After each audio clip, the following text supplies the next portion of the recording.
قانون کے رائے میں تو آپ کی بات ایک سند رکھتی ہے، ایک لائبریری ہیں آپ۔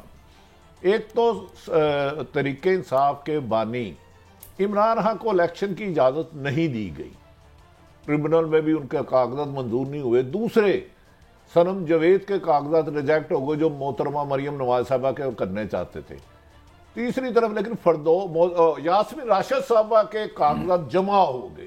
آپ کے پاس پوری دنیا آتی ہے، کیا آپ دلچسپ الیکشن دیکھ رہے ہیں؟ عمران خان نہیں ہوگا میدان میں، لیکن عمران، نواز شریف کا اور یاسمین راشد کا الیکشن ہے۔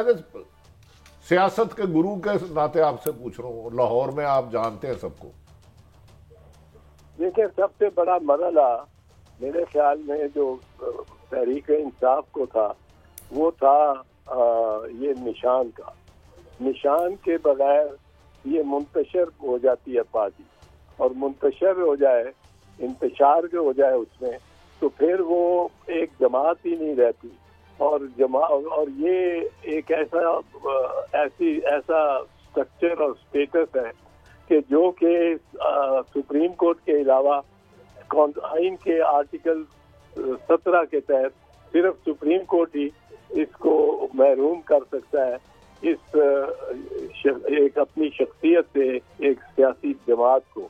اور وہ جس طرح کا نیب، نیشنل عوامی پارٹی کے خلاف فیصلہ، وہ لمبے ٹرائل کے بعد، کئی مہینوں پہ وہ ٹرائل ہوتا رہا اور کئی ہزار دستاویزات پیش کی گئیں، تو اس کے بغیر یہ نہیں کیا جا سکتا،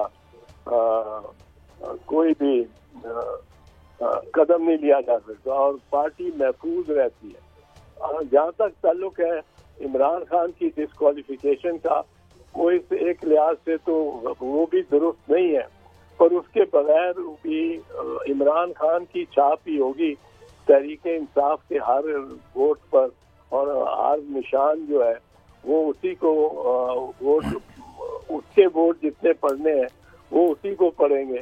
اس سے میرا خیال ہے فرق نہیں پڑے گا کہ اس کو نااہل کر دیا ہے، انہوں نے غلط کیا ہے، صحیح کیا ہے۔ اعتزاز صاحب، ایک اور سوال میں چاہتا ہوں تشنہ نہ رہ جائے۔ آج جسٹس مظاہر علی نقوی صاحب نے اپنا استعفیٰ دے دیا۔ ہم یہی کنونشن دیکھتے رہے ہیں کہ جب فاضل جج صاحبان کے خلاف کوئی ایسی بات ہو، غلط کمپلینٹ ہی کیوں نہ ہو، تو انٹیگریٹی والے جج جو ہیں وہ پہلے ہی اٹھ جاتے ہیں بجائے اس کے کہ خاک اور دھول اڑائی جائے۔ ایک تو یہ، اور دوسرا، کیا کوئی آئندہ بھی دیکھ رہے ہیں، کچھ لوگ رائے دے رہے ہیں کہ جی ڈویژنز بہت زیادہ ہے ہمارے انسٹیٹیوشنز میں۔ How would you respond to this event, Aitzaz صاحب؟ دس ایونٹ انفارچونیٹلی یہ کوئی ایسی اس کی نظیر اچھی نہیں ملتی۔ شیخ شوکت علی جج تھے لاہور ہائی کورٹ کے، ویسٹ پاکستان ہائی کورٹ تھا اس وقت، یعنی پاکستان کے برابر تھا۔ ویسٹ پاکستان ہائی کورٹ کے جج تھے شیخ شوکت علی۔ ان کو اور ایک ان کے دیگر کلیگ دو پہ یہ سپریم جوڈیشل کونسل میں کیس چلے تھے 1960 کے عشرے میں، اور وہ شیخ شوکت علی نے کنٹیسٹ کیا پوری طرح، اور دوسرے جو ساتھ تھے، میں نام نہیں لیتا ان کا، انہوں نے کنٹیسٹ نہیں کیا۔ وہ انہوں نے استعفیٰ دے کے اور وہ چلے گئے ایک دوسرے صوبے میں پریکٹس کرتے ہوئے رہے، کچھ عرصہ ہوا فوت ہوئے۔ لیکن شیخ شوکت علی کا جو کیس تھا وہ بڑا سینسیشنلائز ہوا، روز اس پہ اخباروں کی سرخیاں آتی تھیں اور مین ٹاپک ہی وہ بن گیا۔ وہ ایک مہینہ ایک چلا، پھر ان کو چونکہ انہوں نے کنٹیسٹ کیا تھا اس لیے ان کو سزا دی گئی، ان کے خلاف فیصلہ آیا، اور دوسرے صاحب جنہوں نے نہیں کنٹیسٹ کیا تھا، ریزائن کر دیا تھا، ان کو انہوں نے کہہ دیا کہ سنس ہی ہیز ریزائن، ان کے خلاف جو ایلیگیشنز تھی ان کو دیکھنے کی ضرورت نہیں ہے۔ تو یہ تو کنٹیسٹ کرنے کے لیے بھی تھوڑی سی مطلب جگر چاہیے ہوتا ہے، اور آسان طریقہ یہ ہے کہ آپ استعفیٰ دے کے چلے جائیں۔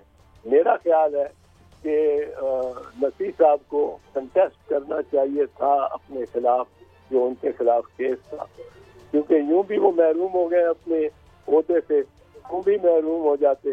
لیکن معاملہ ایک دفعہ سامنے تو آتا کہ ان کی بے گناہی پہ ایک مور لگتی, کیونکہ وہ بظاہر تو میرے خیال میں ان کے خلاف کیس کمزور تھا, پر کیونکہ مجھے بھی کنسلٹ کیا گیا اور میں سمجھتا ہوں کیونکہ ان کے خلاف کیس کمزور تھا, ان کو چاہیے تھا کنٹیسٹ کرتے, پوری طرح کنٹیسٹ کرتے.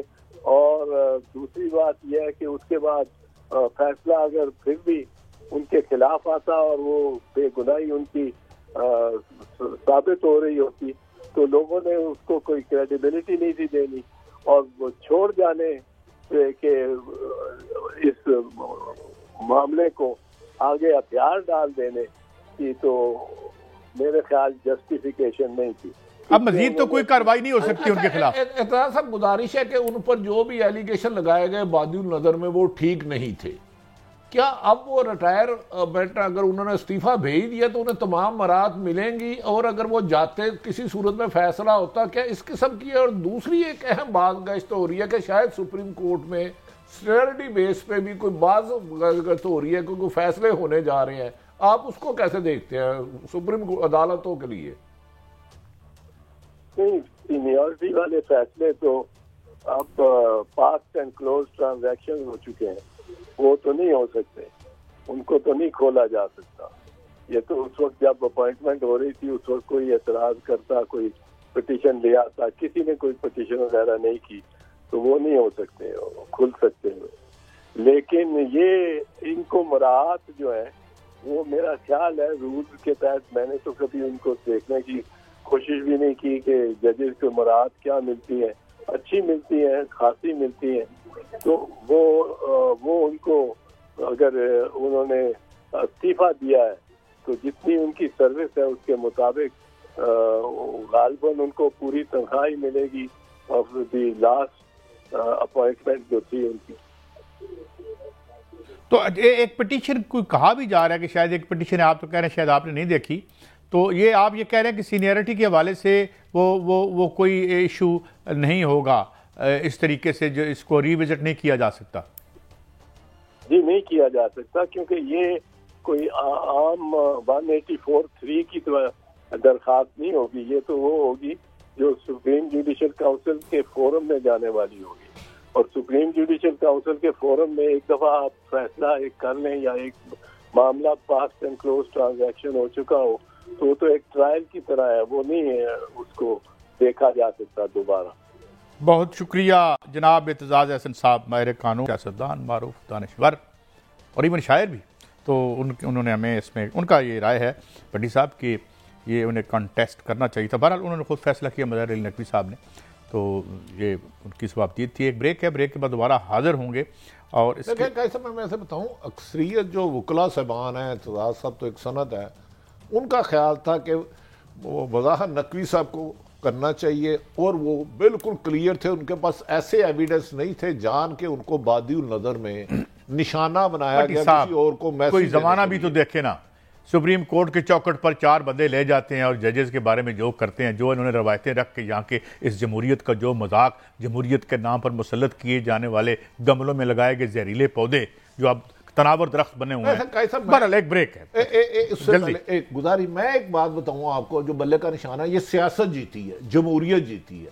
اگر آپ کسی ایک سنگل بندے کو یہ اتھارٹی دے دیں کہ کسی بھی سیاسی جماعت کا نشان اور اس کا نام ہی مٹا دیں, یہ روایتیں ہی نہیں, بریک ہے, بری روایت تھی اور یہ نگران ڈکٹیٹرشپ کہلاتی.